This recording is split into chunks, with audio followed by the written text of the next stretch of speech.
Welcome everyone to the Ignite Stanford event hosted by Dino, OKX, Shardon, and also Zetachain and BAF. We're going to be having our first panel in investing in the future, comparing the strategies and opportunities in AI and Web3 technologies. And we have three great panelists here. First, we have the venture partner at OKX, Jeff Ren. And also, we have the professor at Stanford, the co-founder of Fabulent Chain here. He's talking about Bitcoin staking. And also, we have the head of the ecosystem and fundraising at Shardon, Greg here. Okay, I'm gonna start. I'm the moderator for this panel. I'm gonna be asking the questions. So I will start with Jeff. I know Jeff is flying all the way from Hong Kong to attend our event at Stanford. Can you give a bit background about the current trend of the investments in Web3? We have better audio system in Hong Kong, obviously. I can't possibly talk about the Web3 investment trend, but let me try to kind of explain from OKX perspective. Do a little bit of commercial time here. So the way we look at the exchange of value relevant to blockchain is the following. The first generation is what we call the CeFi, right? And centralized exchange, where you have a marketplace to exchange all the on-chain assets, be it the tokens, NFTs, what have you. But the exchange itself, the infrastructure, is actually not on-chain, right? Then we start to have the DeFi summer. You start to see all these things happening on the blockchain, on smart contract, what have you. Now we see more and more of the on-chain identity, where the traders, the subjects themselves are on-chain. So you have WorldCoin, you have all these other great efforts along, something relevant to that, ZK technology, the abstract account, all relevant and addressing that identity issue. So what's the trend? We from the exchange perspective, OKX Venture is actually a balance sheet of the greatest exchange in the world, OKX, and we do all the, we support the projects, the developers all around, and we try to categorize them in different buckets that we see the ecosystem expansion, user growth, addressing the next million users. So that's where we are coming from, and I don't want to drag this too long. I guess I will have time to talk about this later.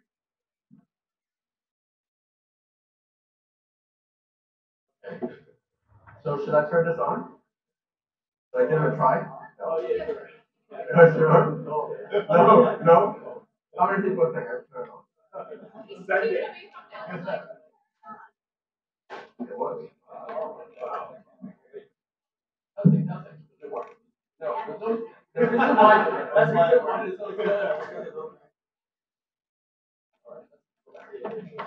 Okay. All right. Hey, thanks for inviting me here. But actually, I'm a little bit confused because this panel's name is called Investment Strategy, and I'm just a researcher. So I wasn't sure why I'm here. So what's your question?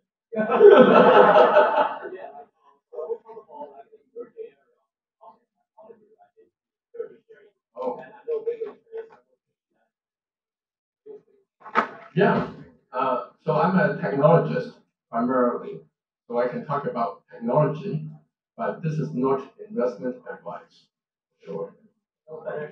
No financial or investment advice for that matter. Yeah, so maybe I can say a few words about myself. So I am a professor here at Stanford. We have a research lab, consensus protocol. If you came yesterday to our workshop, you would have seen Ed Felton there. You would have seen Vitalik there. And so we had a good time nerding out. So consensus protocols is actually rather difficult to design. Okay, it's actually very easy to design, but most of them are not secure. Most of them are not secure. So it's very difficult to design secure and good consensus protocol. And that's our research expertise. Now, what happened in the past year is there's a very interesting development in the blockchain infrastructure space. So the development is basically this idea that there's a marketplace out there, which is a security market. So staking becomes like a marketplace. So, people with assets can inject funds into this staking marketplace, and chains or middleware or projects that can get security from this marketplace. So the leading player in this space is, of course, my friend, Eigenlayer's project, Ram Khanna. So some advertisement for him.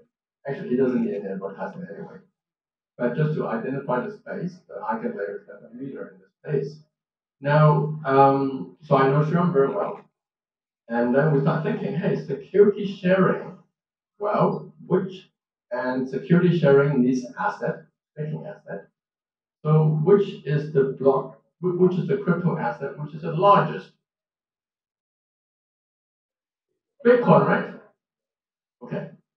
So, but Bitcoin is proof of work. So what does proof of work Bitcoin have to do with staking, which is proof of stake? Okay, actually, Bitcoin is proof of work. However, it is still a crypto asset. It is secure by proof of work, but itself is digital money, digital gold actually. And so we start thinking, is there a way to take the Bitcoin that many people hold, earning zero yield because it's just sitting there, nothing to do with the Bitcoin because it can't really participate in all these exciting DeFi protocols on Ethereum, for example, and they use it to do staking, which is a pretty important financial and security activity. And so in the past few months, after thinking through this for a long, long time, we figured out that actually there's a way to convert the 500 billion worth of Bitcoin into a staking asset that you can use to secure proof of stake systems. Okay? Now, this is interesting. The reason it's interesting is actually funny because proof of stake is supposed to be a technology to replace proof of work. Okay? But unfortunately, Bitcoin is still not unfortunately, but Bitcoin is still here. However, it has very limited use case. And what we're saying here is that actually proof of stake can provide a very interesting new use case for Bitcoin, which is to secure them. So that's what we've been working on.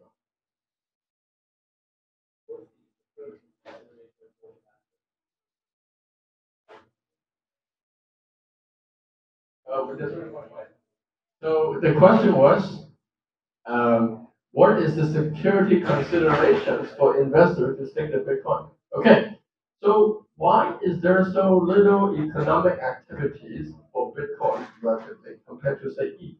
Okay, one reason is because Bitcoin has no smart contract layer, and so therefore it's very hard to develop on-chain or Bitcoin chain protocols, DeFi protocols. And so most of the DeFi protocols are proof of stake chains like Ethereum, Avalanche, etc. So to participate, one has to bridge the Bitcoin over, or going through some centralized custodian. And this is a very high security risk for Bitcoin holders, particularly who are very conservative with their digital gold. And so our protocol basically makes this trustless. So our staking protocol actually does not require any bridging or any centralized custodian. So that is the number one consideration, which is trustless staking.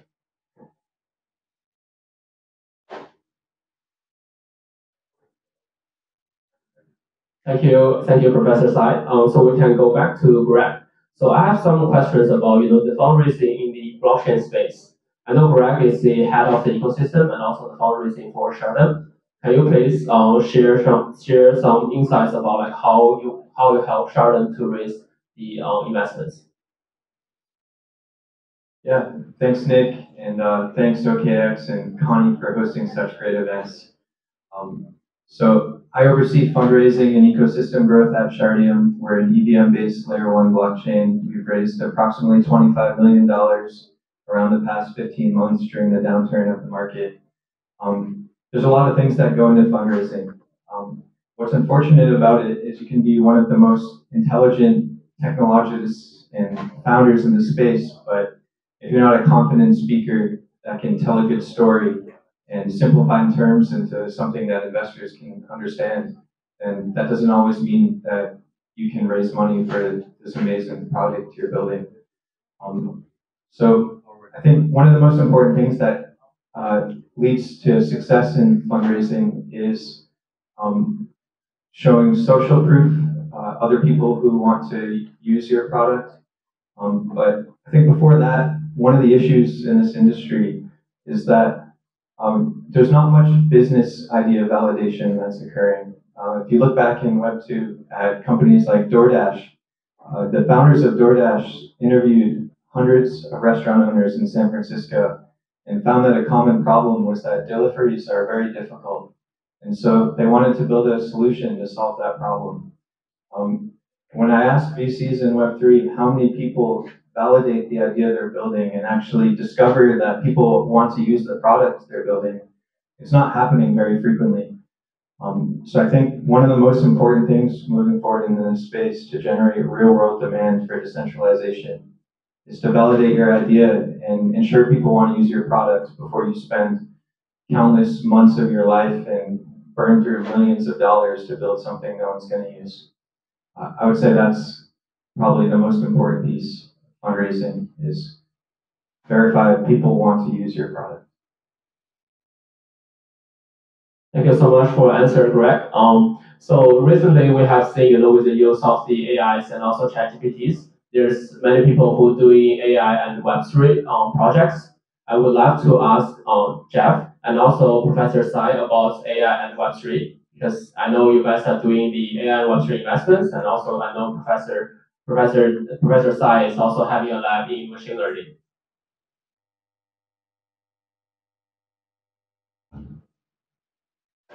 So first of all, I want to highlight the topic for the panel, which is investing in the future. Professor, you are the future. You are the past, the present, and the future. So, so you are right here. So speaking of AI, Stanford is the wrong place, I guess. The AI concept has been around for what, 30, 40 years. It's more than that, right? So it's not. Okay. Good to have a professor next to me to correct me. So AI is not new, right? Web3 is. And sorry, I said some wrong thing. AI just correct me.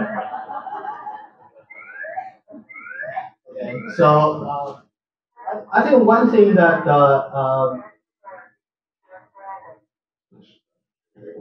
I should. I certainly would.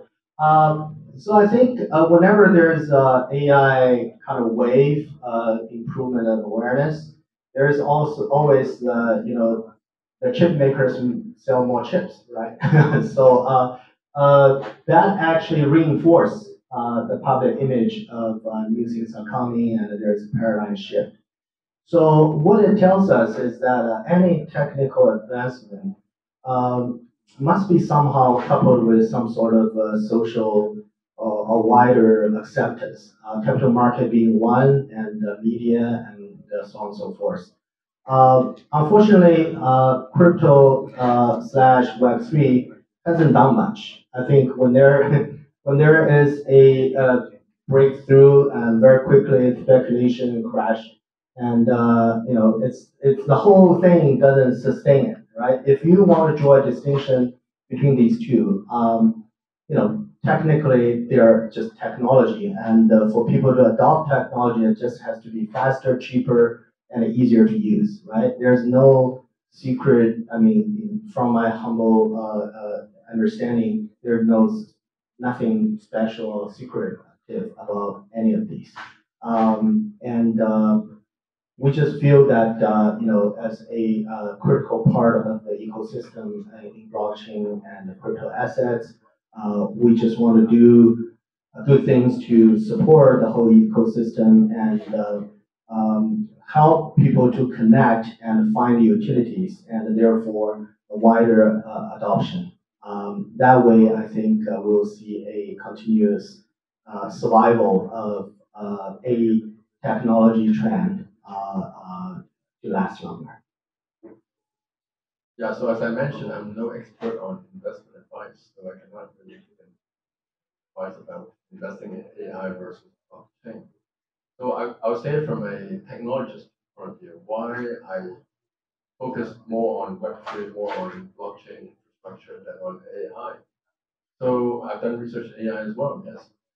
So what I find about AI is that if you want to do sort of more infrastructure, more fundamental, more basic research, more basic innovation, it's very hard to do it in a small startup because all the data, all the compute is with big organizations. But with blockchain, it's actually quite good, quite easy for even very small startup to innovate. And you can immediately build something, and because we are all dealing with permissionless systems, like Bitcoin, for example, right? So I get a project share security of Bitcoin, but we don't have to go and ask someone to use Bitcoin. Bitcoin is permissionless. Everybody can use it. Everybody can submit a transaction, put some data on it, etc. So I think that's really one big difference between crypto and AI is because of the inherent permissionless open nature that innovations can be done even with small projects, small groups like us.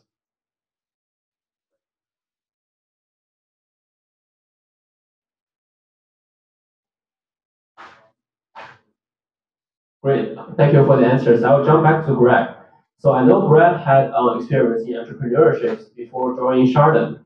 Can you maybe talk about how's your experience in entrepreneurship inform your views on the shift to Web3 and the decentralization? Yeah, well, I think last answer applies to this answer. First up is not just idea generation, but validating that idea, has demand. The next step is, there's so many great things about this industry, but some maybe toxic things as well, like raising millions of dollars with nothing but a white paper.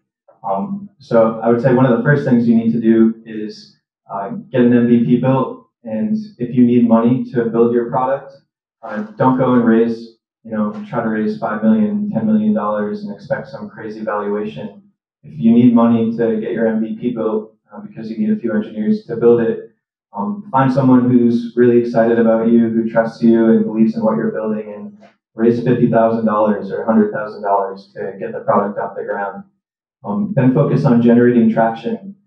Get a list of customers that are using your product and show social proof so that people actually want to use this product. And slowly evolve over time. That's how funding worked for my prior startup in 2018. I founded an advertising service my final semester of college. And I didn't really know what I wanted to start back then. I just knew the most important way to start a business is to solve a problem. I saw the money being invested in Web3 and knew if I could solve a problem for founders in this industry, they had money available to pay for my product or service. Little did I know at the end of 2018, we'd enter a bear market. It wasn't a great time to start a product and be a space and raise money because first year after school, I was worried about how to generate revenue. While my friends were worried about what they were doing for fun on the weekend. So that was a bit stressful. And the final thing is, don't start a business unless you're in it for the long term. I think most VCs say that you should be willing to commit at least 5 years of your life to this business or product you're building.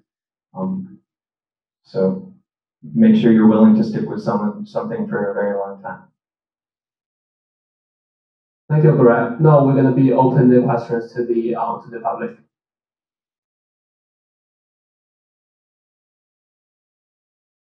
Hi. So today, so many people are starting companies without having done university. And Greg, I wanted to ask your perspective. should somebody find a technical co-founder who's just hardcore coder, 18 years old, who wants to be scrappy and build stuff, or should somebody go find like master's PhD student at Stanford in the engineering department? So what's your perspective? And just for reference, I built an innovation hub between Berkeley and Stanford years ago. So I'm familiar with the schools, but I want to hear your point of view. That's a great question. I think while Stanford is such an amazing university, and a lot of these, like Berkeley, there's so many amazing brands of universities in the US, but I think the number one determining factor of someone's success in their life is their level of motivation. Their credentials are a really great signifier of their talent, but you can find, a high schooler who's 18 years old that could be more talented than, someone with a PhD from a certain university, or they may, execute more and achieve more in their life. Look at Vitalik. I don't believe, when Vitalik started Ethereum, he had a degree from any university. I think he was like halfway through his time at University of Waterloo when he decided to drop out. I think finding a co-founder really comes down to a natural mesh with that person, someone you can trust. And I think usually the best businesses that are started have the most success if you've known the founder for a long time. So I personally wouldn't try to force something. I would rather be a solo founder and hire a technical person than try to find a technical co-founder who you've only known for a few weeks, and the only reason you're working with them is because you need him or her to be a co-founder. That just feels forced, in my opinion.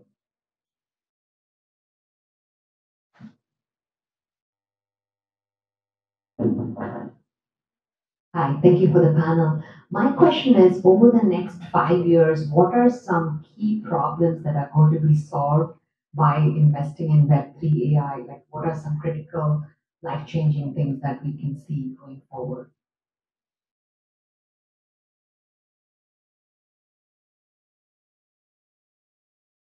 I'll try to address that question.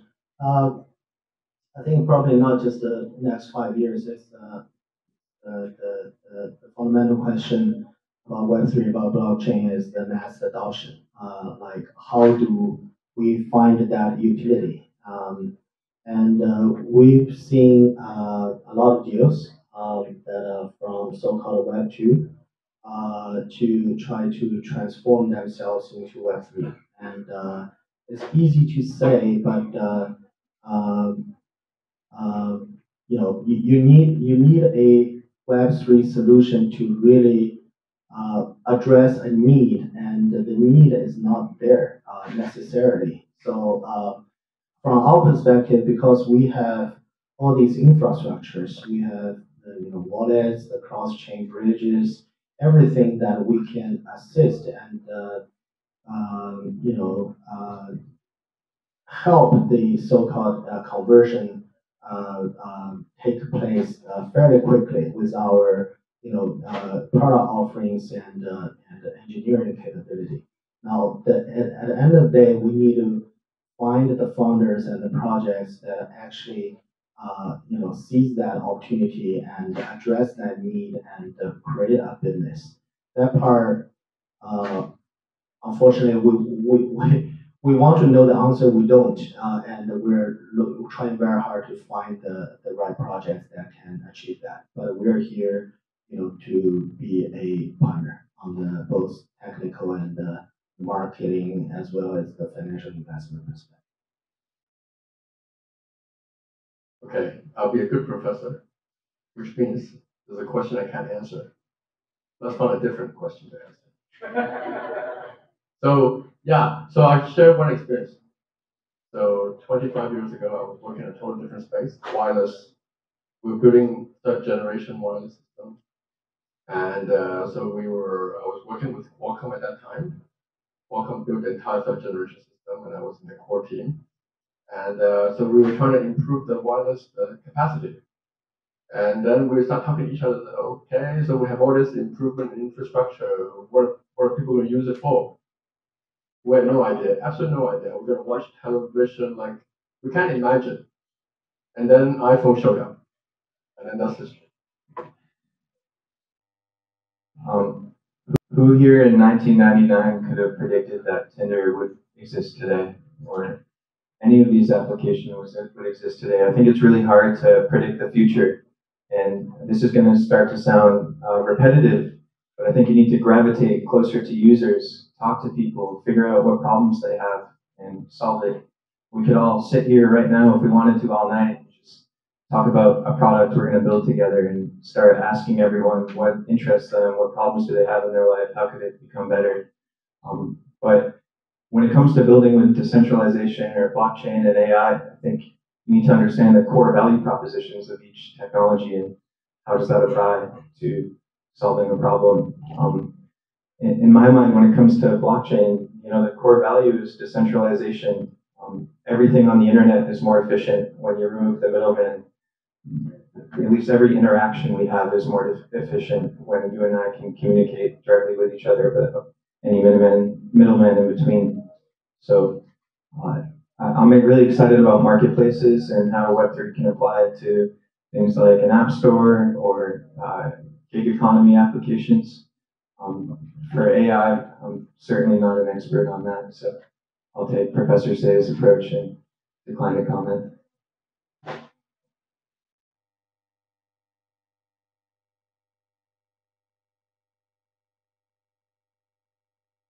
I have actually a question for David.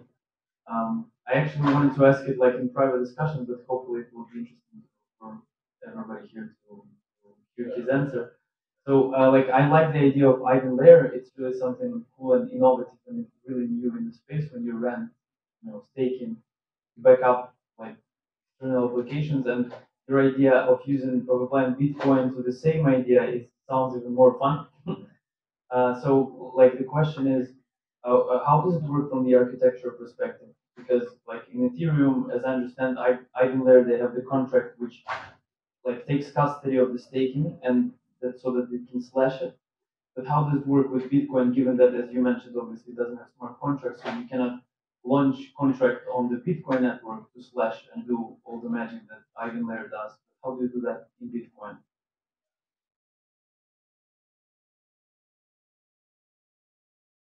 Yeah, so a smart contract is so-called Turing complete, right? So you can write any program using smart contract. In particular, you can do slashing, as Eigenlayer does. So Bitcoin does not have a Turing complete language, but it does have a language called the Bitcoin scripting language. It's invented by Nakamoto. Okay? So that language has limited expressibility, and so therefore you can't build arbitrary complex application on it. But what we found out is that the slashing needed to secure proof of stake chain, that particular slashing, can actually be implemented in the Bitcoin scripting language if we combine it with some appropriate cryptography in the signature schemes. So that's what we discovered.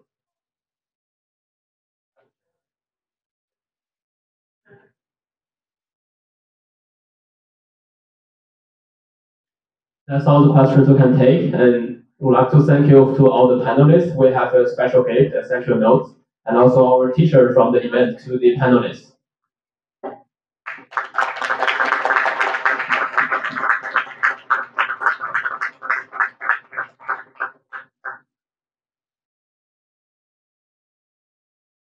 Okay, thank you. I'm going to take a photo together.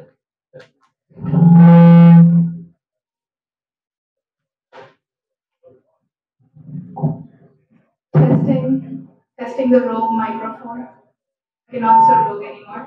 Alright, let's figure this out. Hello. Rogue microphone. Okay, this is great. Just hold on the handheld one. That'll be okay. Yeah. Thank you. And next, we're gonna have the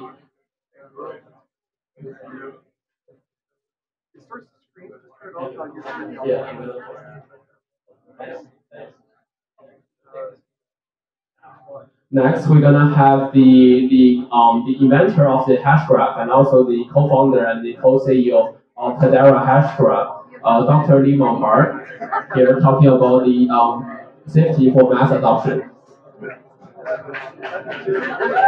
Hey, can everyone please sit down? If you are not leaving, please sit down. This is too annoying. Let me just put you outside. Okay.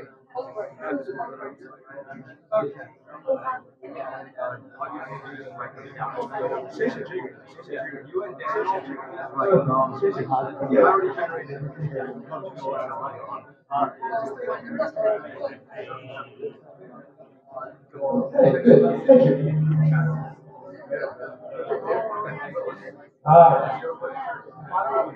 Cool. If this one's first going to be problems, we turn it off and on your side. Excellent. That will work. Fantastic. Everyone please sit down and be quiet. Thank you. All right. And so then I have. Hey guys, hi. Can I have your attention, please? I'm sorry, folks. We have an excellent speech by the co-founder of Hedera. Can we please have you all respect the guests that we have up here, please, and also grab a seat. And please keep your voices a little low. I know you guys might want to have conversations. In that case, please head out. But we'd be very appreciative if you all can please come here, grab a seat, and learn about how Hedera got to 19 billion transactions on mainnet. Okay. Oh, that's fun. Wow, we are having noise problems still. Can you maybe do something where it doesn't? Okay, is that better? More or less better. Okay, and I don't mind disrespect. I was a professor. I'm used to this disrespect. That's normal. I understand that. All right. I have now no voice, or I have a little bit of voice. Okay. And we have alarms going off. Lots of fun. Okay, and now the door will tell us the door was open. Thank you, door, for telling us that. I do still hear some echo. I do think it's probably not perfect, and I'd be perfectly happy to use the handheld one if that works better. But I will leave it up to you guys. You think it's good? Okay. That is fine. Whoever is recording it will hear it even weirder, probably. Okay, you think it's okay? All right. In that case, interesting. I'm still hearing echoes. Well, it doesn't matter. So what I want to talk about is our industry, blockchain industry. We're all very much into it. We're all enthusiasts. We're willing to put up with some inconveniences. We're willing to have some rough edges. But our industry needs to go into the mainstream, to the ordinary people that have never heard of a blockchain, and get them to use it. Because they need it. We are providing something that really can change the world. Ordinary people need to use it. And we have some problems right now that stop us from reaching our full potential of reaching ordinary people. So that's what I want to talk to you today, is the safety that they need in order for mass adoption to happen. Now, maybe that's true in many different senses, but today I want to talk about one sense. And this is, if you lose your key, you lose everything. This is not normal in the real world. Outside of the blockchain world, this is not normal. If you have a bank account and you lose your password, guess what? You can recover it. They have ways to recover it. You can go to the bank and recover it. Worst case, you could go to the courts and get your money back. You will always be able to get your money somehow. But in our world, that's not true. If you lose your keys, you've lost everything. There is no going to a court and getting them to overturn it and give it back to you. You've lost everything. And there are people who have tried to paw through dumpsters or even landfills to find a hard drive that has their key. You lose your key, you lose everything. Of course, you can give your key to someone else, but not your key, not your crypto. So this is a real problem. Because every part of real world, normal life, has a safety net. If you lose the keys to your car, you can get a person, a locksmith, to come get you into your car. If you lose the keys to your house, you can put a brick through the window and get into your house. There is always a safety net. And in our industry, there is no safety net. We have to fix that. We have to fix that for us, actually, to help us too. But mainly we have to fix it if we're going to go mainstream. and really fulfill the promise of our industry. I think eventually everything of value in the world will be tokenized because it's just so much more efficient to do it on a ledger, on a DLT, on a blockchain. I think we just have to get to that world as soon as we can because it helps people. It also disintermediates us. Okay, preaching to the choir. You all know why blockchain is needed, DLT is needed for the world. But we've got to have a safety net. So what do we do right now in our world of digital online things? Cryptocurrency, you lose your key, you lose your cryptocurrency. Same thing for tokens, you lose your key, you lose it. And it's not just that. We talk about tokenizing or having digital identities. DIDs, decentralized identity, you want to have something on your phone that knows who you are and can cryptographically prove it to someone else with a zero knowledge proof. I want to be able to prove to you that I'm over 21 without showing you my birthday and just cryptographically prove it to you. Great. I want to get into websites so I have passwords. I need to protect my passwords. An improvement on that is passkeys, and I need to protect my passkeys. How do we protect these digital assets? And as more and more of the world gets tokenized and turned into digital assets on a ledger somewhere, how do we protect that? So the way we need to do it is we need to create a safety net. And it needs to be like the safety net in the real world of those other people that have never heard of our industry. And that means it needs to be automatic and invisible. It needs to be something that takes almost no thought on their part, and then they have a safety net that will save them. So how can we do this?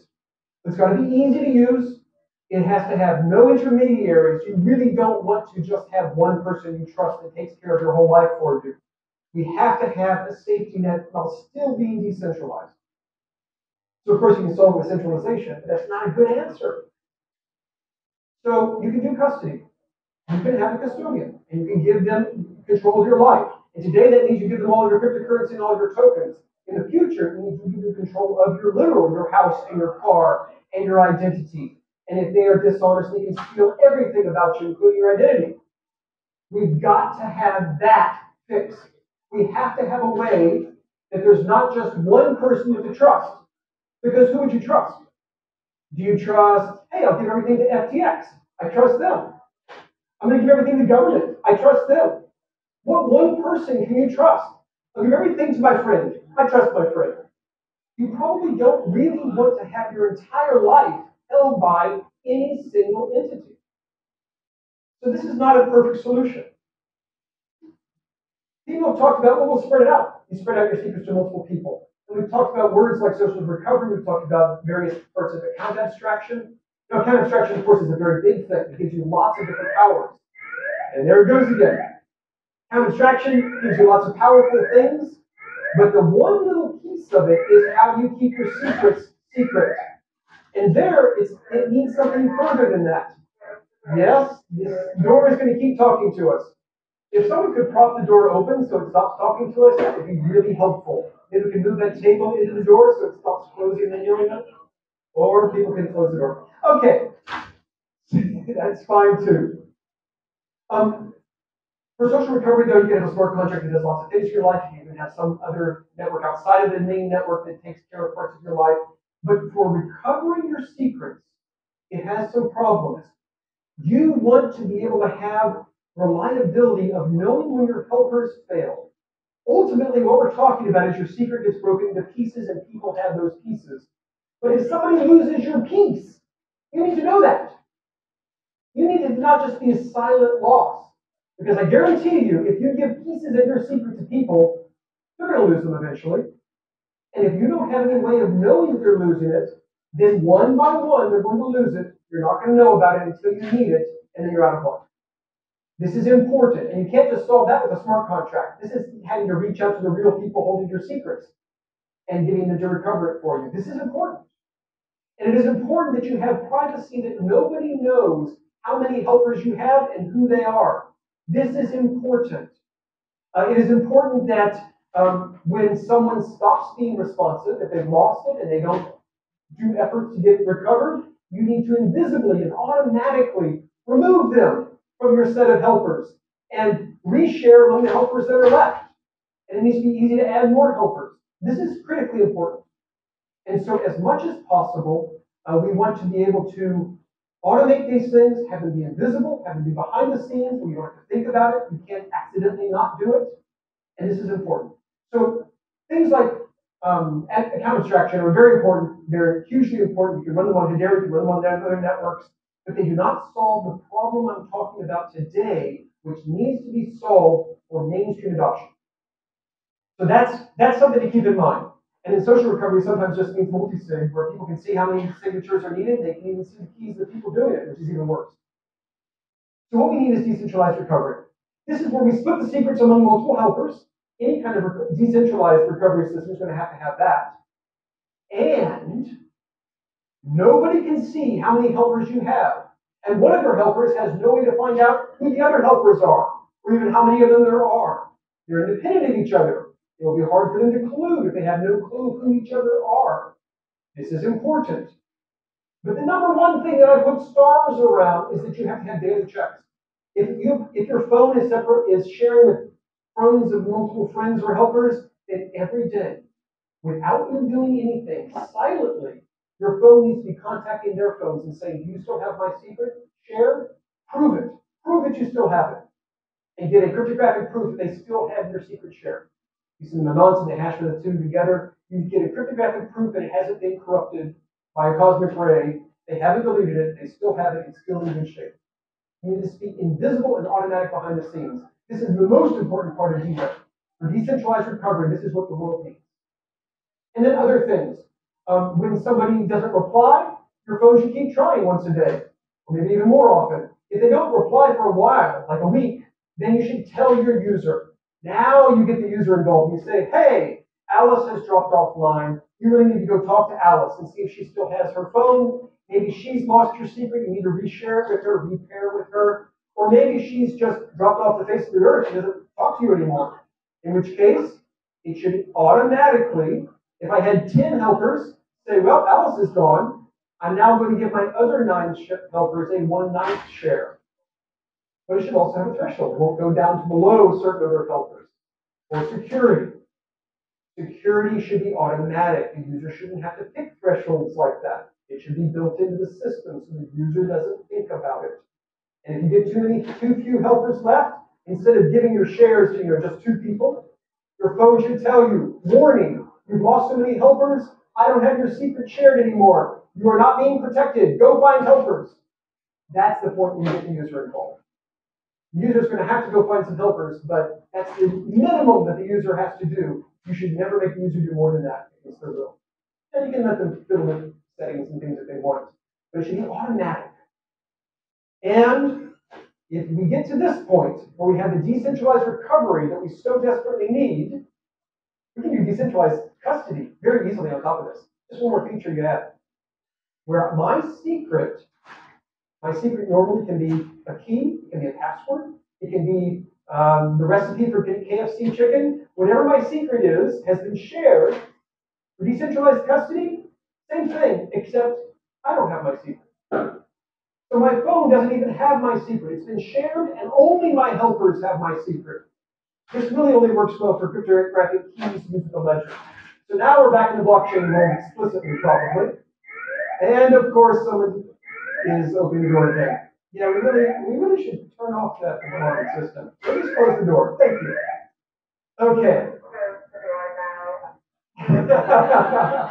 And very helpfully, the AI tells us to close the door after the door is already closed. Thank you for that. Someday AI will be smarter than it is now. Back when I was a professor and a student, I was an AI person. Now I'm a blockchain person, but back then I was an AI person. And someday AI will be smarter. I've been amazed at what's happened in the last few decades. Okay, so the last thing is, if this is, say, the key on an account on a ledger, even Bitcoin, which we were just talking about, doesn't have Turing complete language. You just have an account on Bitcoin, you have a single key. You can take that key, split it among your helpers, and give it up yourself, erase it yourself, where it only is existing in your helpers. And then you've got millions of Bitcoin being protected by that key.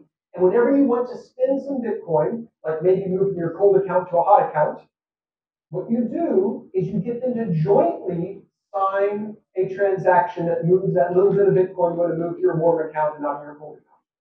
And maybe you do keep the key to your warm account. So decentralized custody gives you all the benefits of custody without having to trust a single person to do custody.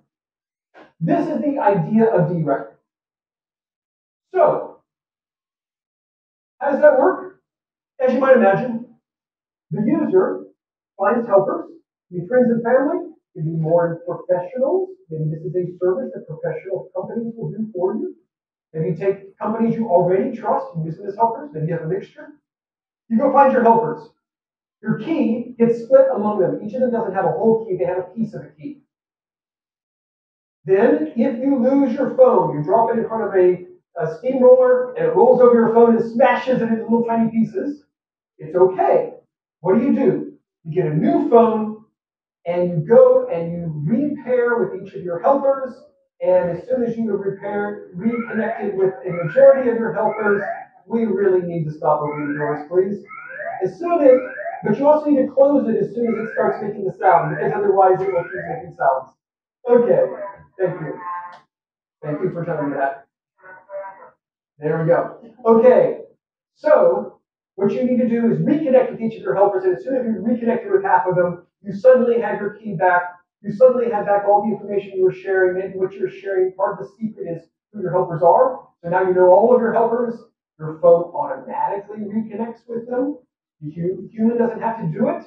Once I've manually connected to half of my people, suddenly I'm magically connected to all the rest, because I've recovered all the secrets I needed to recover with them.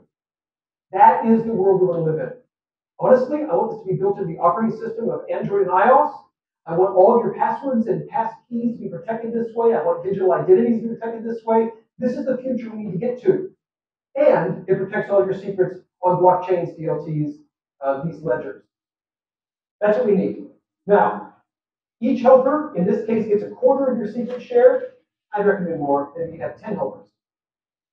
You can add and subtract helpers, and others get new shares. When I add a new helper, then everybody else who used to have 1/3 share now has a 1/4 share. You update them all. If I lose a helper, now instead of having the 1/4, we go back to having the 1/3. It's automatic. Passing. Oh, nice. We're plugged into video, and yet we don't get any power to it. And it's about to go to sleep. This is fun. So, once a day, it automatically verifies. You can recover your lost secrets of all sorts of flavors, and decentralized custody is the next step, where not only do they keep a share of your secret, even you don't have your secret, and they have to do some kind of joint multi-party computation or threshold signature or something to combine their secrets into one thing. Okay. Oh, wow, look at that. Now we have power. Isn't power nice? Wonderful. You won't go to sleep. And helper as a service. So you can do this with friends and family for low-value secrets. Maybe you do use friends and family. It should be really easy for consumers to use friends and family. It's still better than what they do today, which is write your secret on a Post-it note, or even worse, don't write down your secret at all. As the co-founder of a blockchain, I have had people send me emails. Hey, I lost my recovery words on my account. Would you mind creating some new ones and send them to me? No, I can't. The whole point of a ledger is that you can't do that. Okay, so we need to do helper as a service, maybe. We are talking right now to a lot of people. We're talking to other ledgers, other blockchains. We are talking to banks. We are talking to wallet developers. We are talking to legal people. We are talking to all sorts of people that can offer this as a service. And it needs to be interoperable. This should not be specific to one blockchain, one wallet, one type of application. It shouldn't even be specific to the blockchain world. It should be working with any program that stores secrets. If a game has NFTs in the game, it should be interoperable with everyone else. You should be able to get anyone as your helper, and there should be helper services that provide this service for anyone. Just like today there are custody services, maybe they all go out of business or stop doing custody, and they all start doing helper as a service. This is the future. So I do think the world will move to decentralized custody. My only fear is that we're going to go through a period where we have 10 different competing standards. We really need to get together as one standard. Not one blockchain, not one industry. Every industry should be joining together to create one standard. You need protocols for this, And so what we have done is we put together a straw man, some protocols, we've created a demo, and we are talking to all these people. We're going to create an alliance of all these different blockchains, different wallets, different games that have an NFT built in, different banking apps that have maybe crypto or NFTs built in. We want to go to all of these places, and we want to have them use these protocols and have the protocols interoperable and even submit this as an RFC, as an actual internet protocol. It should be like the World Wide Web. It shouldn't be like back in the day when there were walled gardens of AOL and Prodigy and MSN, whatever the third one was. We don't want that. We want everybody to be interoperable like the web. So we need to have a protocol over the internet where you add a helper, where you redistribute the secret shares, where you do that daily check, where you recover your lost secret, and where you jointly sign a transaction. We have protocols for all this, and they're still draft. What I'd really like is for all of you to get involved in helping to develop these protocols, helping to develop these APIs. And let's, as an industry, create something that is interoperable, that every wallet has built in. Every program that knows anything about NFTs has it built in. It has to be able to store any secret. If your wallet's only storing crypto secrets, like account keys and NFT keys, that's fine. But it should also be built into other things like password management. 1Password should build this in. It should work with any ledgering software. It should have open source. Everything should be totally open source. We have created open source. We've created draft protocols, draft standards, draft open source. We have a demo app. And we want to cooperate with all of you, every blockchain, even other industries, financial industry. So we have all these resources, the APIs, the RFCs, this demo app that looks really cool. We have videos online. If you go to these videos that we have a couple of these that I mentioned here that even show off the demo. I didn't really have time to show off the demo, but you can go see those. There's 9 minutes left. Lots of resources that you can go. And this then is what I'm excited about right now. We are putting real money in our company. We're putting real money into this that we're not getting anything back from. But if our industry as a whole can do this, then our industry as a whole benefits. And that's why we're putting money into this. We're putting real money and time and effort into this because we want the whole industry to grow. Are there questions? Yes. What are the prerequisites?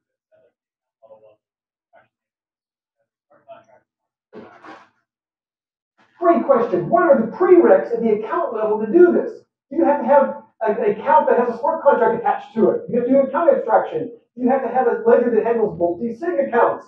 And the answer is no, none of that. You can do this, like I said, on vanilla Bitcoin, where you have you have 1,000 Bitcoin protected by a single key. This would still work. The key is on your phone, and then you share it to all your helpers, and then when you decide to do the decentralized custody, you can erase it from your phone. You can even go beyond keys. It could actually be a list of passwords, like your password manager manages. Like iOS manages your passwords, or 1Password manages them. Even that could be your secret, is this list of keys. And they just go to your helpers. I think that this is bigger than just Web3. This is the entire future of digitizing humanity and digitizing our identity. And everything we own will end up digitized. We need to protect it. And so it intentionally doesn't make any assumptions about what secret you want to store. If I want to store photos of my children when they were young, and that is the thing I never want to lose, it doesn't have to be secret, it just has to be important. This should store it. I think it's important. Yes?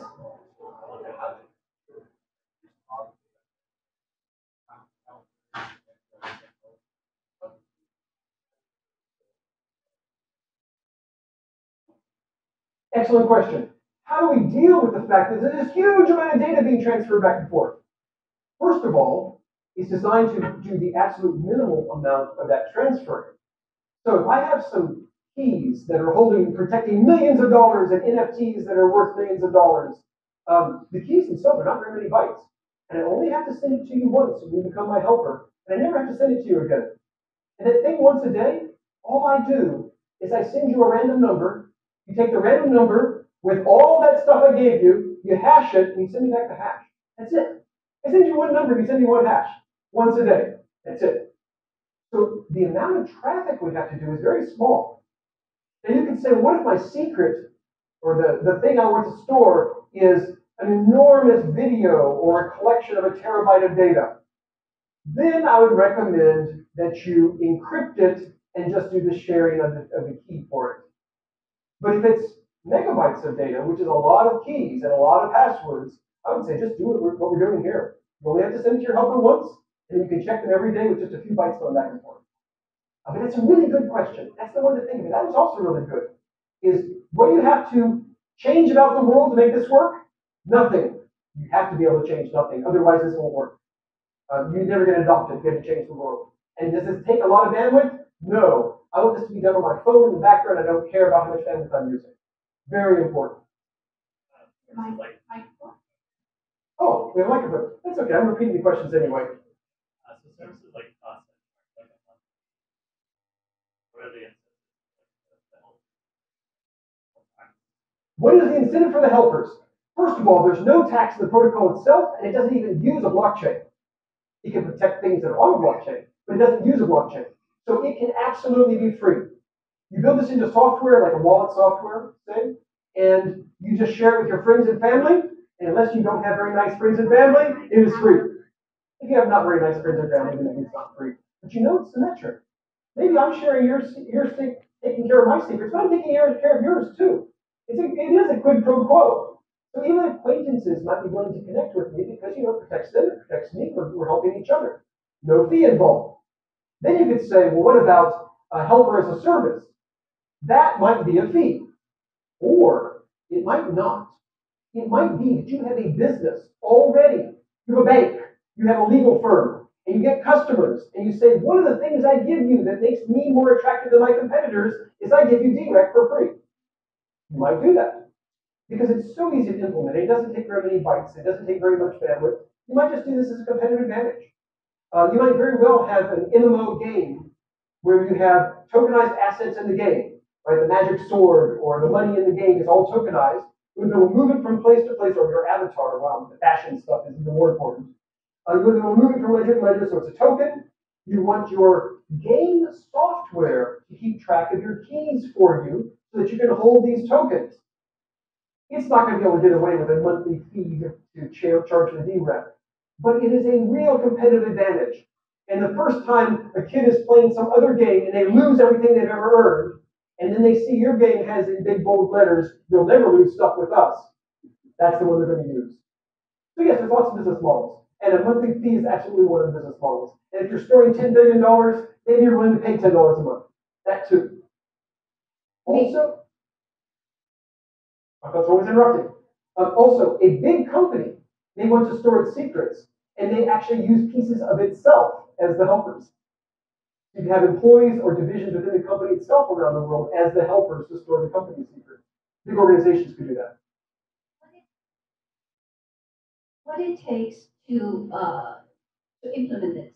I mean, is it on the developer side, blockchain side, or the user side, or helper side? Excellent question. What does it take to implement this? Turns out you don't have to touch the blockchain. Whatever keys or credentials you use on the blockchain right now, that's what you're storing as your secret. You don't have to change anything on the blockchain side.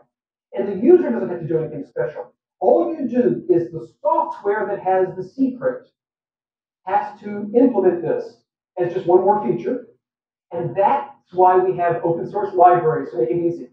And I say we are going to have, you should help us write them. We have a group of people that are currently working on building these open source libraries. The people in this room, I think, would be really good to do this and make sure it gets done the right way. It's not yet too late to change the protocols. They're still in draft form. But once we have these libraries in multiple languages, it will be very easy to add it to your software.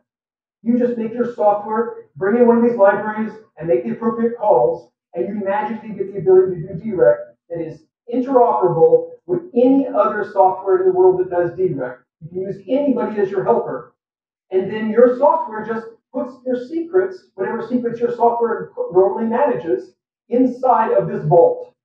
It's just like an extra secure hard drive that you store it on, but really it's magically spread out to all your helpers. That's all you do. We have time for 1 to 2 more questions. Okay. I heard the number 2. Let's go with that. No, I won't say no. You say yes. Thank you very much for the presentation. How about AI applications, especially when we know that when it comes to on-chain, so it's difficult to have scalability, whereas you can post when learn from usage. So yeah, just what are your intakes? Okay. How does DREC interact with the intersection of AI and blockchain? That's a long answer. So the intersection may involve lots of things. It may involve things like keeping track of the data you're going to use to train your AI, keeping track of who is given permission to use their data for training the AI, keeping track of royalties maybe micro royalties could be paid. Millions of a cent are paid to each person who gave you data every time somebody uses your AI. There's lots of interesting things in the economy of AI training data. Also, the identities that you use to prove that it's reliable data. That you only train on data that has been signed off on as reliable by people whose identities have been trusted in some ways, which means you have identity involved. So now we've got tokens involved, we've got cryptocurrency involved, we've got identities involved. That's maybe part of the intersection of AI with blockchain. Well, those things, cryptocurrency and tokens and identity, all at the base are based with a key to protect it. You have to know a key that no one else on earth knows, and that's how you prove that this identity is your identity. This account with crypto in it is your crypto. This token is your token. And how do you protect that key? That's DREC. So what we will end up having is wallet software that knows how to manage the secrets that are behind all these things. And it may not even be a cryptographic key, maybe information that is used in zero-knowledge proofs. But it's the equivalent. It's a secret that only you know. And that can be managed by the DREC, or at least protected by DREC. And I would like to see that. And so the intersection of AI and blockchain is really exciting. And I'm actually giving a talk tomorrow on that very topic. So you can go listen to that one. Thank you. One more question. Cool. We have another time for another one. Jason? Okay. So the service that you described, it seems like it's very internet dependent. So what if someone is at a place without internet for a long time, or per se their phone breaks and they're never able to. Okay. So if your helper has their phone break and you can never talk to them again, that is functionally equivalent to having lost it. But you said this is internet dependent. Actually, it's not. It's communication dependent. If your communication is homing pigeons or smoke signals, it will work. Now that, of course, was a joke. But what we are building into libraries right now is not a joke. We are building the ability to have phones talk to each other simply by one showing a barcode and one using its camera. Optical communication between phones. We are also building in the ability to go to the internet, TCP/IP directly from you to your helper. We are also building in the ability to use store and forward things. So various, like email servers, things that can hold messages and pass them on. The idea is that DREC is actually being designed as a protocol to be independent of the underlying communication platform. It is designed to use messages that go back and forth that are each independently encrypted and signed. So you do not need HTTPS. You do not need TLS. You can send them over an unencrypted channel, which means that you can send them through the air with Bluetooth. You can send them over a store and forward messaging system. You can send them directly with HTTP. You don't even need the S on the end. You can use any communication channel you want. And if the RFC ever becomes an actual internet standard, it would literally work over any channel, including homing pigeons, which is somewhat slow, but that's okay. We should. Actually, there is an RFC, I think, for, yeah, I think there's actually an RFC, a real RFC for communication by homing pigeon. Yes, it's a joke, but yes, it's a real RFC. I saw that a long time ago. Thank you for all the questions. I would like to invite Nicholas to felicitate Dr. Lehman-Beth for the talk. Oh. Yeah. Thank Can you. you guys just get up on stage so we can get a picture? Well, thank you. I appreciate it. Thank you so much for having me here. Thank you. Okay. Okay. Thank you. Thanks. Open the doors. You can open the doors now. Okay, thank you. We're gonna start our second panel now. It's about onboarding the next billion of the blockchain users, about innovating accessibility and integration of the blockchain technology. And today we are very fortunate to have the founder and CEO of the DeFi protocol, Sam. And also we have the founder of CEO of Ashra, of OpenAI, and also the CEO of Dripper.io, Ashra here. And we also have the head of the community of Zetachain, who recently just raised $27 million, and Jonathan here. Okay, I'm gonna start to moderate the panel. And to get started, I want to have a question for Ashra. So I know Dripper.io is a hub for the innovators in the Silicon Valley. And right, I want to ask, how does Dripper.io empower the next generation of entrepreneurs to innovate and also to drive the mass adoption of the blockchain technology? So one of the things we wholeheartedly believe in at Draper University is that there is no lack of talent anywhere in the world. It can come from all parts of the world, and the things that make Silicon Valley, or things that make this place so great, is access to risk capital, access to network, and access to people who are ready to go for crazy ambitious ideas and not kind of say, oh yeah, that's not gonna work. And that's literally what we do. We put 60 to 80 awesome entrepreneurs in one group, give them risk capital, and really expose them to a network of mentors, experts, people who've done this before them. And the rest of the work kind of naturally happens on its own. And I think that's what fosters innovation in any field, especially in blockchain, because it just opens so many new avenues for people from all across the world to really bring that next frontier of innovation, frontier of open borders, open access to financial systems, all of those things. So that's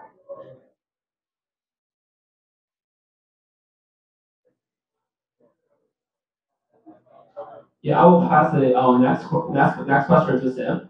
So I know Sam have a personal journey of learning programming when you were 13, and when you were in Nepal. And can you please, share like how your journey from like learning programming at a super young age to create the back protocol, and actually how it influences your vision to to making blockchain more accessible, like the instant payroll you are doing at the DBAC. Well, thank you for the question. I think like in Nepal, the reason why I really learned programming was not because I enjoyed programming, because in my school, right, you will be able to use computer for 30 minutes a week, and you will learn how to write code in basic, right? And if you're really good at it, then they will let you use it for 1 hour, right? So it was a very, very like it was like you put a bunch of rats in a room and you tell them if you run faster, then you will be in the coop for another 30 minutes, right? So that really helped me get in front, but I never really knew why I learned, right? But I figured out like probably like a little bit later that okay, I can actually use it to build products. So before I started Zetachain, I actually started an AI company, and in short, I basically failed a lot in that process, right? So, but being from Nepal and learning how to code at 13 years old, one thing I learned there was like, even if you fail, like no one really cares, right? Because for me, the index is Nepal, right? Even if all this in my thoughts, like even if all this shit goes to zero, I'm still living the best life anyone from Nepal is ever living, right? So yeah, so like I think being from Nepal, like the way I think about it is like, look, you do your best, right? And if things don't work out, then you can always go back from where you started. You can always you're always at a better position. So that is the one part about my life. But the second part is like why I'm like so interested in the world of decentralized tech. I did not know what banks were until I was like 14 years old, right? My dad had like never had a savings account.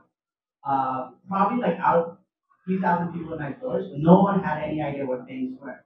If anyone were asked to bring like $100 because they had a life changing issue happening in their family or something, they'll probably like probably everyone will file for papers, right? So I have seen what happens if you don't have access to these products at a very young age. So that's why the way I think about productizing, right? My previous company, I tried to over-index on tech. I was building like generative conversational network to generate images, right? So imagine stable diffusion, but like a lot shittier. So I kind of over focus on tech, and I realized that it's not what I really enjoy. Rather, it's building something that actually people use. Hence, in my next startup, I realized that 60% of Americans are living paycheck to paycheck, right? If everyone in the world receives their 99% of people in the world live to their payroll, I think it's a good idea to build a product there. And if we really want to innovate in the world of payroll, probably a good idea to innovate on is the way that it's given. And throughout the history, payroll has always been given to people once a month or twice a month. And we thought it would be an interesting idea to actually make it continuous, right? Because the time value of money is interesting. So we started with that idea, and right now in the US, we do payroll for around 50,000 people. I think we should be costing $500 million in annual pay. Yeah, so just going back to all of this, I think it's just the idea of knowing what happens when these technologies don't exist. That's the entire reason and entire motivation for moving to building this product.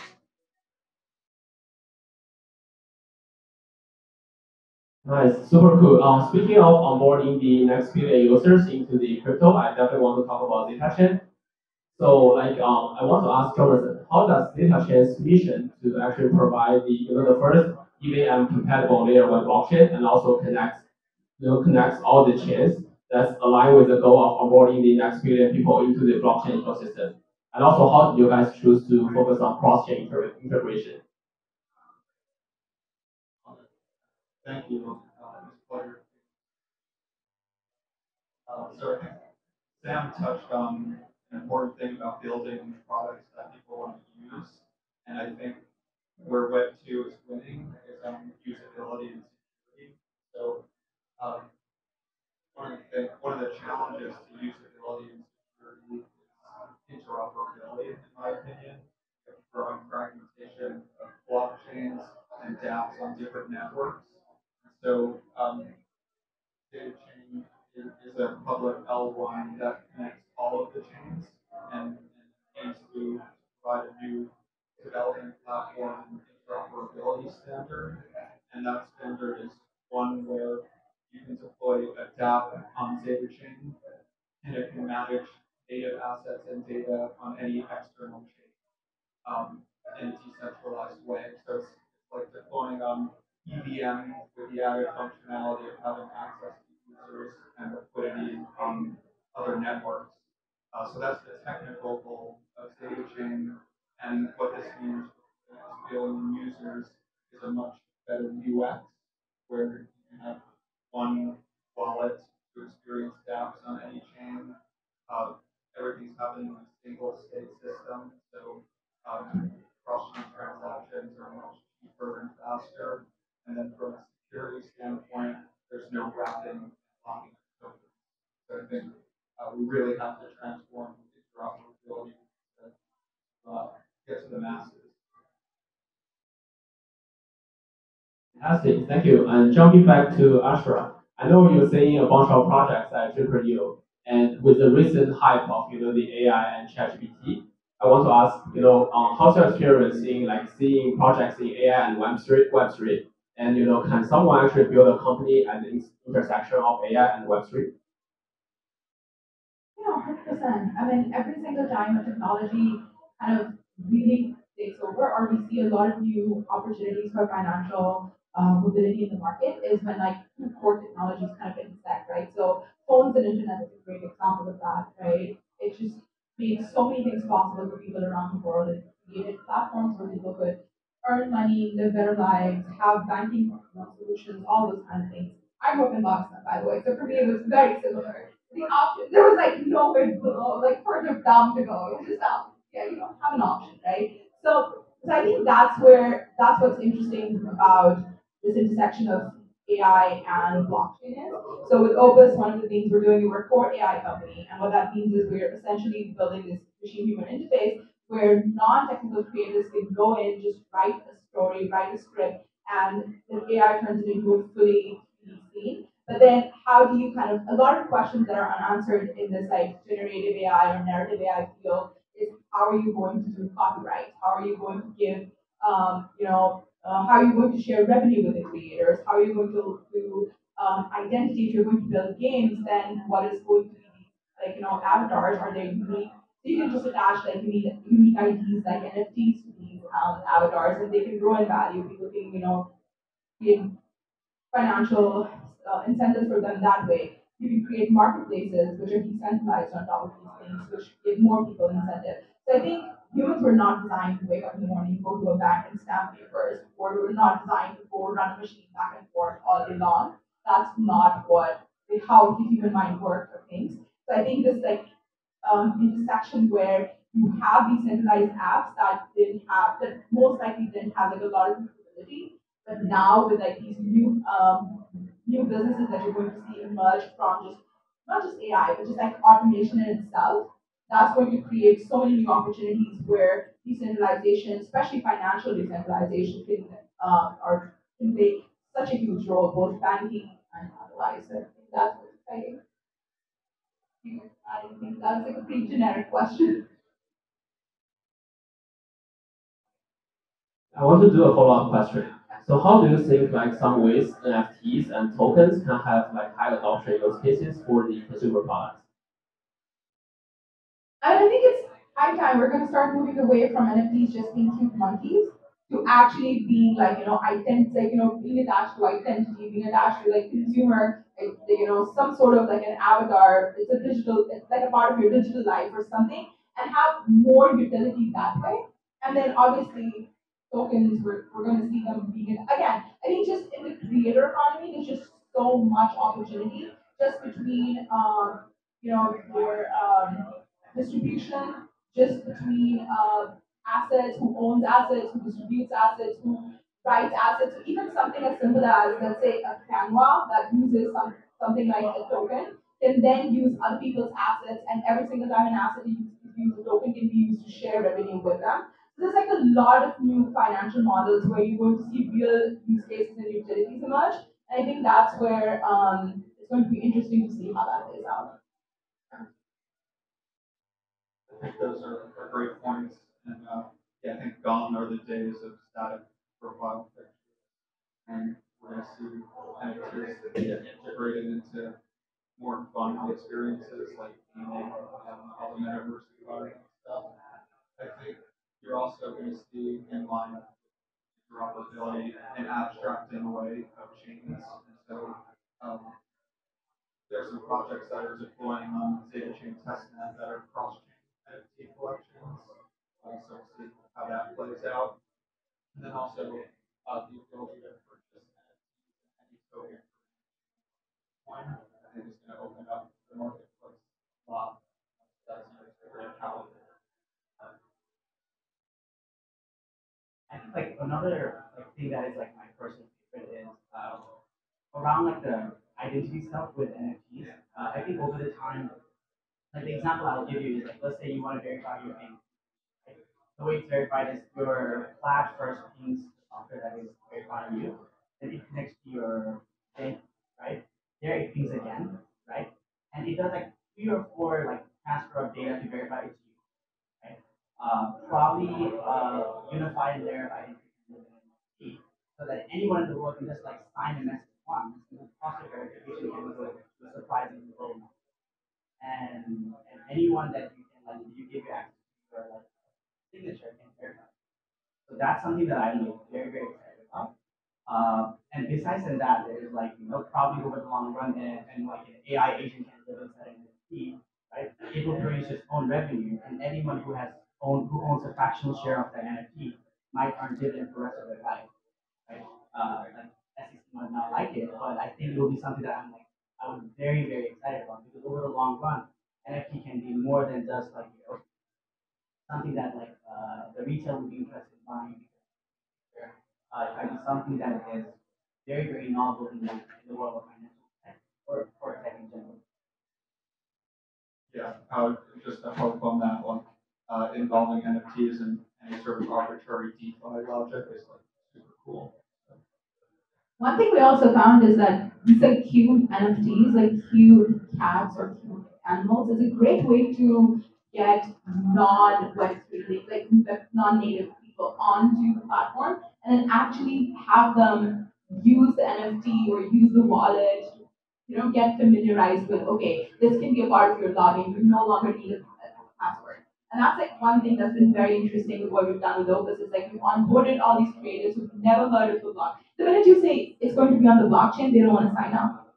But the minute you say, hey, here's a cute cat picture that makes it easy for you to not have a password, and this is how you log in, they're all in for that. This is how you make money, this is how this is how it goes up in value. They understand that. So I think in terms of usability, like you were saying, there's like not enough like how you use it. So the use cases are going to be very interesting. And I think we're entering that phase where we're going to kind of start seeing more of those.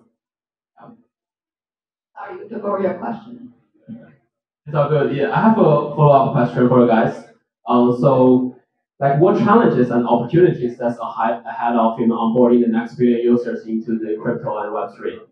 Like at Opus AI, you guys, so you mentioned like if when they see the blockchain technology, they immediately want to don't want to use it. So do you guys use account abstraction or similar technologies to seamlessly integrate with the Web2 emails and Google accounts?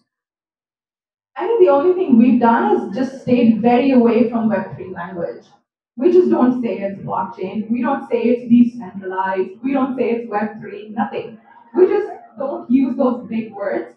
And I think that just takes away a lot of the fear that people have for adopting this technology. And at the same time, one of the things that we've done is like redesigned a lot of the experience, so made the onboarding easier, the wallet integrations easier, given people more options. I think just things like that. And again, A/B tested a lot of that. So that's something that's helped. Again, a lot of this was initially just like, for shits and giggles. So the UI UX is not the best.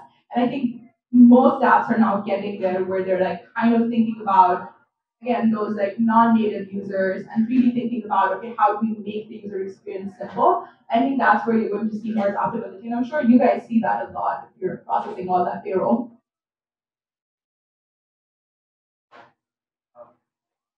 Yeah, I think this touches on one of the big challenges, like yes, UI, UX, but also like crypto is scary, and there's a branding issue, I think. This has been really under the spotlight for us at Zetachain as we like reevaluate our brand strategy and stuff. And if you go on Zetachain.com, it's all green Earth-like tones. We talk about bringing crypto back down to Earth and getting rid of the cosmic imagery and spaceships and stuff. It's like you talk to people and crypto feels very esoteric to the masses, which is what we're talking about. So yeah, I think it's problematic that the Gen Z and millennial cohorts are not on this stuff, despite having grown up with technology and being on TikTok. So we really need to think about the marketing aspect. For crypto, I think there's like either of the three use cases. Either like at least like the ones that I personally think there's a product market fit. There's a product market fit for gambling. Humans inherently like gambling, so we love gambling on these tokens. Then we love the idea of regulatory arbitrage, right? So like if I'm from Nepal, like my government only allows me to have $500 worth of US dollar in my debit card. Well, thanks to crypto, like I can have $1 million, right? And the third thing that we saw really good adoption was stablecoin, right? Because of these three things as the only use case, right? We have like this, like I think it's a quarter life crisis of crypto because I don't think crypto has even like reached anywhere past than that. We really need to like change our more like an ideological thing, right? If you really just want to bring users on chain, you don't have to teach them like decentralized Satoshi Nakamoto and all the stuff that he did in the white paper. I'm just here to help you. Let me help you with my product, right? And I think it's really, really hard for crypto founders to or even in the people in this industry to accept that. I'll give you an example, right? When we first started, when we started bringing users, our product was called Zetachain Protocol, right? And we thought that was pretty cool, right? Because Zetachain has all this name, we're built on Solana, so we have all this fancy protocol, right? It's a software, and we realized the moment you add the word protocol, no one wants to use it. If you want to bring these people on, right? It's like, oh, so you're telling me my $10,000 a month in salary will go through your protocol, right? So we had to completely rebrand that stuff, and we had to launch a new thing called WageLink. Like it links your monthly wage to this app, right? in the back end, it's the same software. It's not doing anything new. It's the same stuff, right? Your streaming pay, like streaming your monthly salary, became early earned wage access. So instead of like accessing it once a week, now you can access it every single day, right? I think like as a founder, like it was like kind of like a tough for me to accept it because like I'm going to build a protocol, right? Because like that mindset is really tough to give up. But if you really want to onboard the user, we have to accept that like what has seen the adoption, right? And either we can keep on continuing onto that and try to onboard everyone in the world as either a gambler or a regulatory arbitrageurs, or you want to bring them as a stablecoin user. But there are other things that people really care about, and the way you onboard them is just like offer those services in a way that they are comfortable using, right? Like rule number one in crypto should know is customer is king. That's it. Like people, I don't think more like most people who are building in crypto, they accept that, right? They think that like software, like code is law. Like what code is law, but no one's using your code, so you kind of don't mean shit, right? So I think the first thing and like that we have to think through is like let's go through rebranding and let's go through the idea of like how can I like onboard user like really in a unit economics, which people in crypto, we don't really talk about that, right? I think if we start like thinking from that perspective, we will actually start seeing a lot of adoption. So um, that's just my way of saying that like we're a long way from bringing a billion users, but I think it will happen if we like change our ways of getting into the customers. 100%. It's about how do you get that grandma that's willing to give all her information to Facebook, but won't download your app because it's on blockchain. It's not safe, right? So it's about rethinking that user experience a lot and moving away from just like creating these like, oh, there is a rocket that's going to go up when you launch those coins, like something simple that people understand. Great. Jumping back to Sam, I would love to ask how does ZBank's real-time payroll solution leverage blockchain technology to make financial process more accessible and efficient? So streaming pay is like a really sexy way of saying that your employer can say that you are being paid $20,000 a month and signed as a transaction, and from your employer's account, right? Our multisig calculates okay how much money is supposedly go to the employee, right? And the employee can take out the money, right? So that's the basis of the protocol.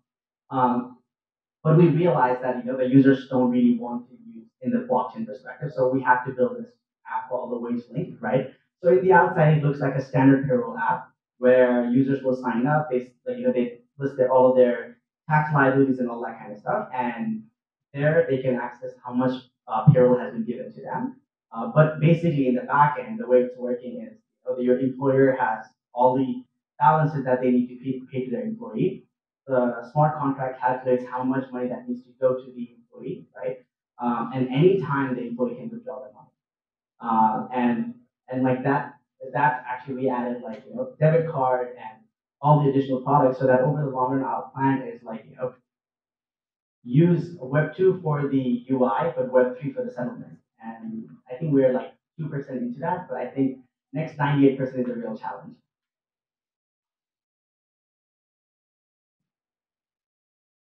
Great. So for Ashra, I would love to ask, so at Dripper.io, right? How does Dripper.io's investment strategies align with the goal of expanding the blockchain technology to more users, especially during this current bear market? Bear markets are great because it's less noise, right? So one thing I wholeheartedly believe in, which is again because I grew up in Pakistan, which is an extremely poor country. I'm one of like most women in my generation. I'm one of the first women who went to school, and I grew up on the internet. And one of the things I realized very early in my life was there's no freedom without financial freedom, and technology is a great way to kind of leverage not only yourself but people around you, your family, everybody to get to that point. And I think the reason I fell for Draper, like Tim Draper's vision for like blockchain or like his enthusiasm for Bitcoin was for that financial freedom and was for the opportunities that decentralization brings across the board, not just for financial inclusion, but also for more transparency, more opportunities for people like who are creative to do more interesting things. So I think with the market being where it is at, it's a great opportunity to build things that people want to use. Because even when the market is down, like the last big financial crunch, people bought the most amount of gaming, like spent a lot of money on gaming, spent a lot of money on cosmetics because they do want to feel good about themselves, and they spend a lot of money on food.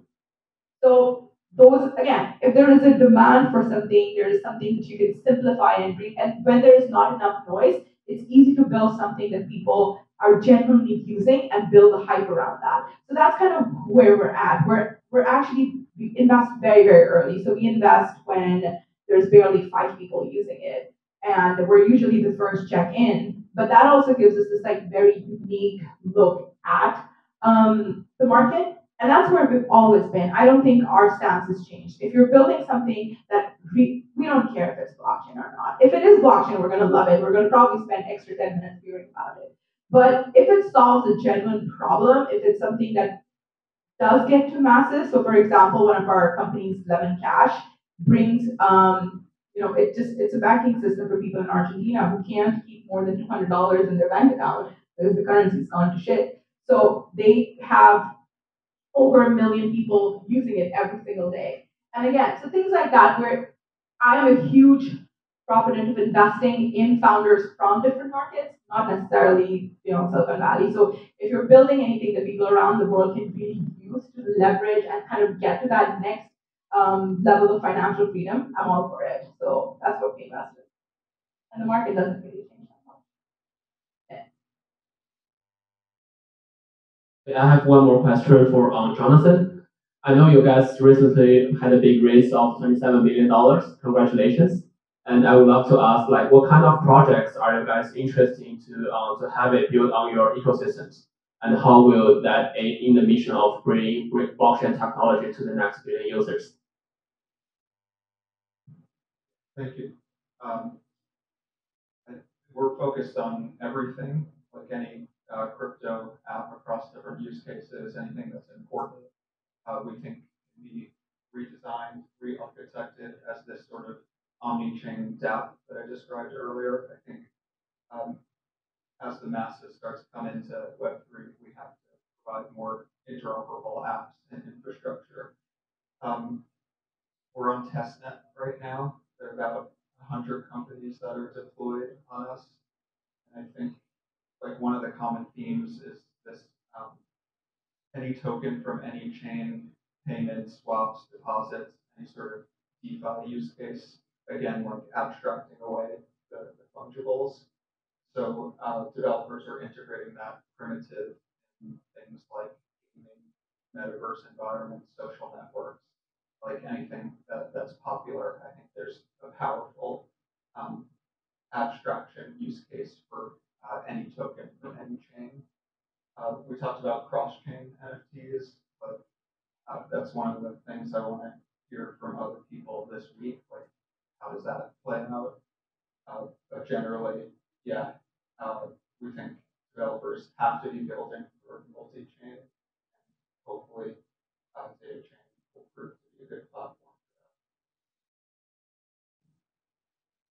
Thank you, Jonathan. Now we will give the questions to the crowd.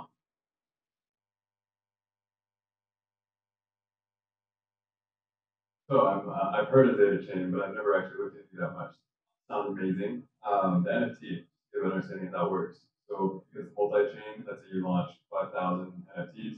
That means that 5,000 exist across all chains. And switch them over. It could be 1,000 over on Bitcoin one day, and then all of them over on Solana the other day. That's how it works. Yeah. Yeah, and to be frank, and I can follow up with you after, I'm not one of the protocol guys, and I'm still learning about this mechanism, but essentially they're deployed on multiple chains, and you can transfer to Zetachain or connected networks.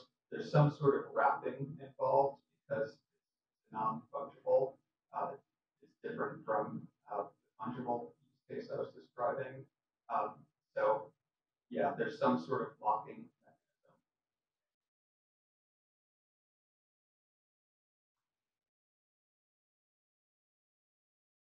mechanism. Rishikesh, at a very high level, if you look at generative AI, there is bias. And blockchain, at the very heart of it, has no bias. So, is there an intersection to make the generative AI unbiased? Or, I mean, if you can do that, maybe you can write that way that have generative AI as a front end and blockchain as a back end and take from me and that. What do you think about So before starting Zetachain, I spent 4 years of my college life building AI company. So which I always regret I should have been partying, right? One of the thing about AI that is inherently kind of it's like an anti-blockchain product, right? Because the way AI gets better is it needs to have bias, right? The way it works is if you have a generative AI company that is being built on, let's say, ad tech, right? It needs to index itself over to that, right? So the way now people are building generative AI is they have a generative AI that is focused more towards left users, and there's one that is focused more towards right users, right? I think there might be a way in which blockchain can be used to understand the user's persona, right? And the training can be done across so that those identities can be used to say what sort of generative AI can be put in front of that specific user. Because the way it works is at the end of the day, right? If you are a user, if you have an absolute unbiased generative AI product, right, you're not going to have a good user experience because you want something that feels like you know what, it touches some part of me, right? I understand the answer that is given to me, right? So it seems to be the case, that seems to be the case with almost every single AI focused application, right? The content recommendation, if you look at Facebook or TikTok, right? The reason you keep on scrolling through is the more it understands you, the better it's able to target you, right? So if it was completely unbiased, then it will just show you the top 1,000 videos of the day, and by video number 25, you'll be bored because I'm done with 17 cat video, right? Because you might be into dogs and you might want to see the videos about dogs, right? So these AI engines actually need to understand your preferences, and it will have to learn on that. But going back to your point on generative AI, I think there is a part in which the identity layer can be built more on a modular basis so that these generative AI can actually index itself to okay, what if there is a user who is a 47-year-old who's from Southeast Asia and he is more or less moderate, right? And he loves cats over dogs, right? That person needs to see a different generative AI than someone who is the exact opposite of that. I think there is a part where the blockchain can be interesting, but I think it's not about building unbiased technology. Rather, it's to be able to build a super biased technology so that you will have the best user experience in the world. In this, while you are able to protect your identity.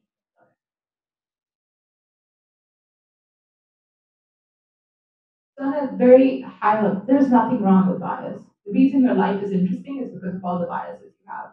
Okay? So the reason internet is interesting is because of all the biases that exist. But at the end of the day, to everything that we do in life, there is a source of truth.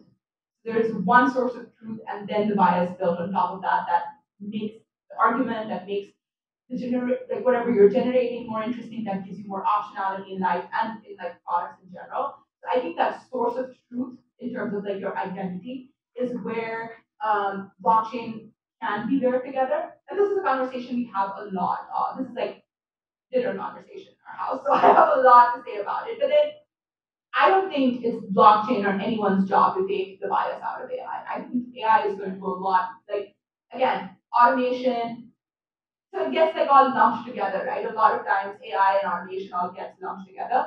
But where blockchain can really come in is again that source of truth, right? So that source of truth at the identity level, that source of truth at the financial distribution level, that source of truth at the who owns this data level. So for example, the data that you're using to train these models, right now nobody's people who actually spend their good amount of their working hours taking these pictures, let's say Getty images, right? These people went around, took pictures of people, what they were wearing, what they were doing that day. That's how they make money, right? So they're not getting a dime out of the new, like the Pope wearing the Balenciaga jacket.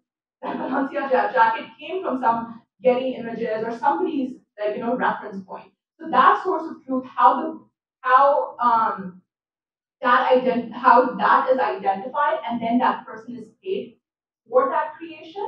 Or like, for example, a movie that's completely generated by AI and then serves you a Pepsi ad based on your requirement, a Coke ad based on your requirement, but then goes back to the source of truth of who designed the Pepsi bottle, right? So where the source of truth and that person gets money for that. So when it comes to distribution of financial incentives, when it comes to identity, wherever there's a requirement for that source of truth, I think that's where you can really implement blockchain and building these new systems.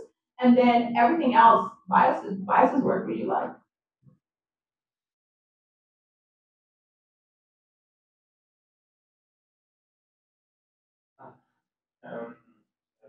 Another question. How do you train, AI when it comes to,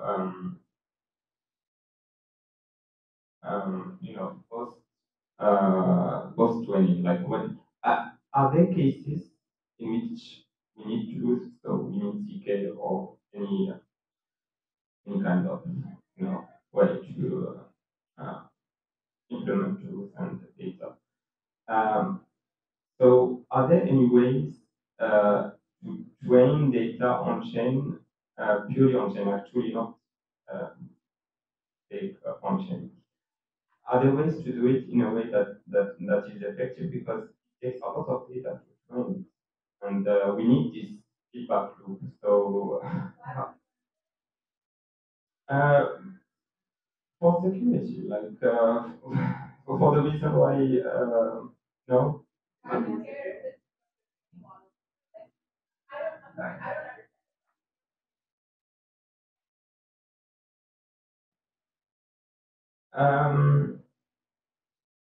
Yeah, so basically, my understanding is that you say that if we just like some elements on chain, but some other elements off chain that translates essentially all the aspects on chain, then look at this is.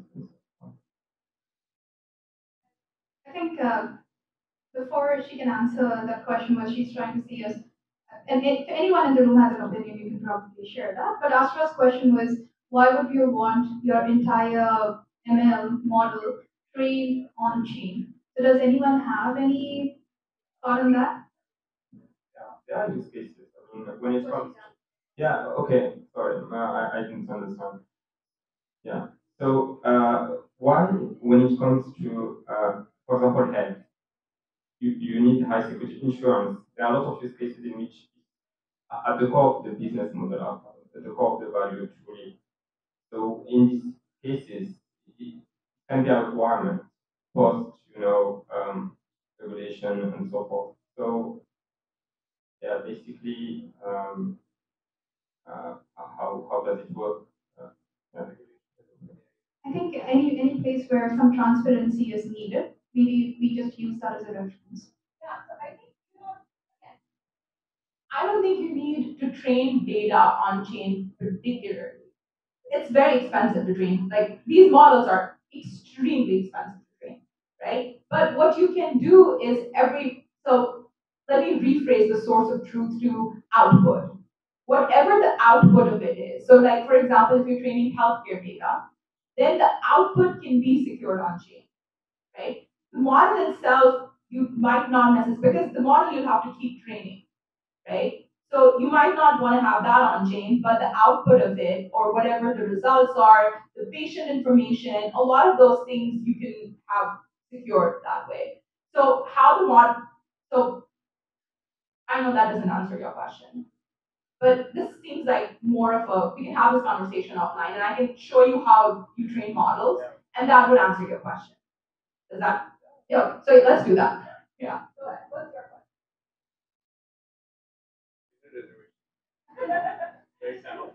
So we had we had a conversation around weights and biases, right? And we were talking about biases. Well, the problem with data, in fact, is that the biases that are built into the data, because of the data sets that have been available, are generally Western. So my question is, in terms of onboarding people to blockchain, is there a way that we can find an intersection of ledgers, of any distributed ledgers, as well as AI, where you incentivize people to provide data to actually neutralize these biases in a way. But more importantly, today's biases are completely missing a lot of cultural biases for which data is not available. That's why even in US we have a diversity green card program which is open to tens of countries because you don't have enough diversity. So is there something that can be done where people are incentivized to actually bring in their own biases in a way? I can give you one example of what we did at Opus. So one of the things we were looking to do was generate trees. Very simple. We just wanted trees. We couldn't. I'm like, there's a particular tree in Pakistan that I absolutely love. We couldn't find that tree anywhere. We couldn't find the 3D imagery of that tree. Every single time I would write that tree, nothing would come up because that data wasn't available. Then every single time I would write, it was raining like it was monsoon on a hot day. The rain was just wrong. It just did not feel like monsoon because all the code that you have for rain is like very American, like the drizzly rain that happens in San Francisco. It's not the crazy rain that happens in monsoon regions, right? And that is a data problem. So then what we did was we actually created a separate app that gives people, that pays people, so they can actually take pictures of trees around them. They can, take a video of whenever it's raining in Pakistan, and we pay them. We pay them through our token, and they make money just taking those pictures for us. So there are ways that you can gather that data. There are ways you can go around that, and we're now doing that in Africa as well. So we're working with schools. So we're working with schools where we're telling kids, hey, and again, a lot of these moms that sit at home and cook food, if you want to build data sets around food, they're on Facebook, they run food groups. Just go to them and say, hey, I'll pay you like literally, I'll pay you 5 cents every time you take a picture of the food you've cooked. You're gonna have 70 different types of breads in 5 minutes. For like, yeah. That's what Scale AI does. Yeah, so that's what the entire company does. It hires people all over the world to actually take pictures and pays them to do that. So it's very interesting. Like you just have to. I think what happens a lot of times in Silicon Valley is that we get very stuck in this idea of there has to be an app that solves my problem. Sometimes it's just the solution is people. Yeah, just go to humans, ask them to do it for you. That data is not available anymore. So that's at least what we do. But So like my personal thought on AI and crypto is like crypto sucks at like connecting to people, but it's really good tool for social coordination. Like how many like in a month like we learn more about Pepe than like any frogs in the world, right? I love Pepe, right? Like my brother loves Pepe. It's crazy. So I think that social coordination that we learned from Pepe can be used on almost anything in the world, right? So this can be used for like any form of like data collection, right? And like going back to the scale example, right? Like scale like just literally just started with like labeling on free data for like self-driving cars, right? So that like that industry is like pretty much far ahead, but now we're in the age of generative AI, right? So we don't need the next scale AI built as a Web2 company. Probably we can build as a Web2 company. So instead of like going to a large number of third-party companies who literally hire like hundreds of people working in some room labeling data, underpaid them. Which actually that just came out. Actually, Washington Post mentioned that Scale AI pays people 1/4 of what they promised people. So people like who said that they were going to be paid $50 in a week, they're paid $12. So that aside, that model can be completely replaced by doing on-chain rewards, right? And it's better because if I'm from like Argentina, right, do I want to hold like Argentinian peso for like work that I am like paid a month later, or I don't know, like if I say that this is a picture of a frog, I get Pepe coin.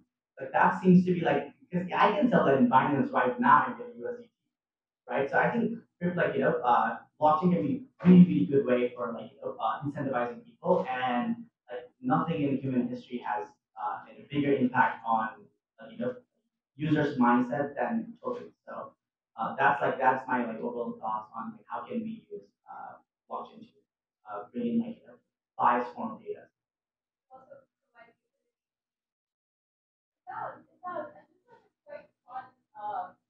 Like a quick fun story on that. I know we're running out of time. But it's just like my favorite category of women is women in third world countries who all of a sudden started these like businesses on Facebook, started selling food, started selling clothes, got out of abusive relationships. They're in their 50s, left their husbands. Their entire body language, everything about them changed. And I think that's where crypto is kind of real. The minute these like aunties and like these grandmas discover crypto or like a use case where you can actually share incentives with them, and you can do that through tokenization. You can do that through a lot of these like very interesting ways of like data gathering, data labeling, and tokenization.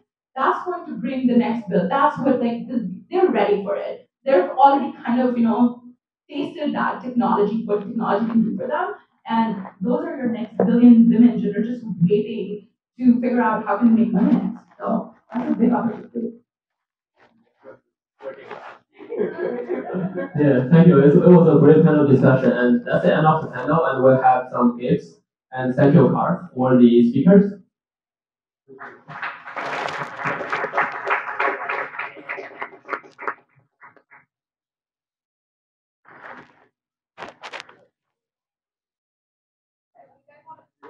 Together.